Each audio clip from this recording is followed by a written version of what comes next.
Cam, for Cam's Mortgage Minute. Today we're going to talk about down payments. I get asked this question a fair amount, and there seems to be a lot of confusion out there, especially in light of all the mortgage rule changes in the last couple of years. So let's clarify it. If you are a first-time home buyer, you've never owned a home before, what's the minimum you're allowed to get in with? 5%. That's right, you can still get in with 5%. Where can the 5% come from? Now that's a great question. It can come from your savings. It can come from a gifted down payment. So if you have a mother, father, brother, sister, somebody who is kind and generous enough to give you the down payment, you're good to go on that front.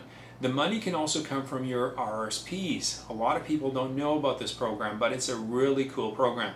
You're allowed to use up to $25,000 of your RSPs per individual.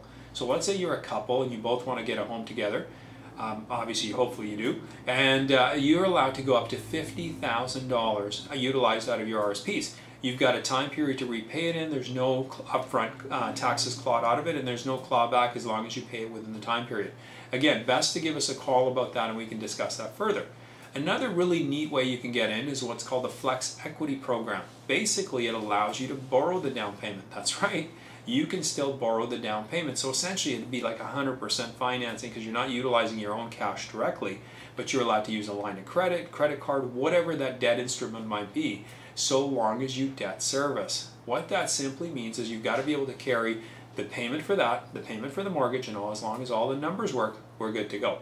Another question I get asked often is, well, I've owned a home before. Can I still get in with 5%? Absolutely. You could have owned 10 homes before. It doesn't matter. So long as this is your principal residence, this is where you're going to be living, you can get in with as little as 5% down. Now, for those of you who are self-employed, I get asked often about what the rules are there.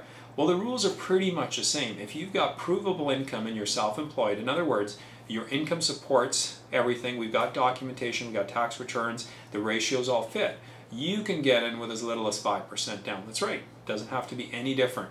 Now, of course, if you're doing stated income, in essence that your income differs from what we're telling the insurer, what we have to use on the application in order to make the mortgage work, well, then you're going to be required to put down more. Typically, I'm finding it's at least 10%. Sometimes it's slightly less, but 10 I would say is certainly pretty much a norm, and it can go upwards from there. Another question I get asked is, what if I'm buying a rental property? Where does that leave me? Well, if you're buying a rental property, then you need at least 20% down. Those are the rules these days. So where can the 20% come from? Again, great question, many places. Of course, your savings it can come from. It could be another property you own. We could pull equity out of there.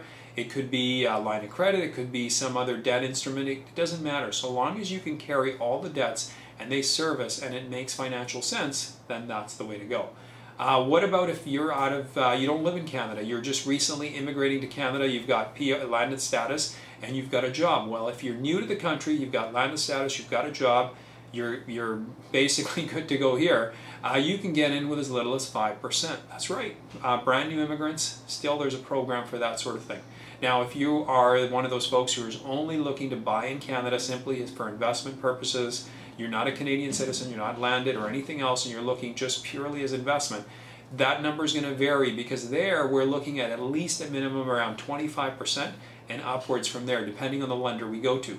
That's why we have so many lenders at Auxilium that we deal with, because they all have different policies. They're not a one-size-fits-all because different lenders require different things, and that's our job to figure out a way to make that fit. So that's some of the questions. Another one I do get from time to time is, I've been bankrupt before. What do I need for a down payment there? Am I going to need a lot? Well, if you've been bankrupt before, you've reestablished your credit, you could still get in with as little as 5% down. The reality of it is every deal is going to vary, but we have done situations where folks that were formerly bankrupt have gotten in with 5% down. Same thing would apply if you've had a consumer proposal before, any number of those things. So as you can see, there are still lots of options that the government has made so housing can be affordable and accessible to everyone. So if you want to know more about your specific situation and see what will work and what won't work, give us a call at the Auxilium team. For those of you who don't know it, Auxilium simply means, and why we chose this name, is it means to care, aid, assist, and support. In one word, we've summed up what we do here, and we look forward to assisting you. So hopefully this session's been beneficial to you on down payments. Any questions, like I said, give us a call at the Auxilium team. It's Cam, the Mortgage Man, and I look forward to seeing you again.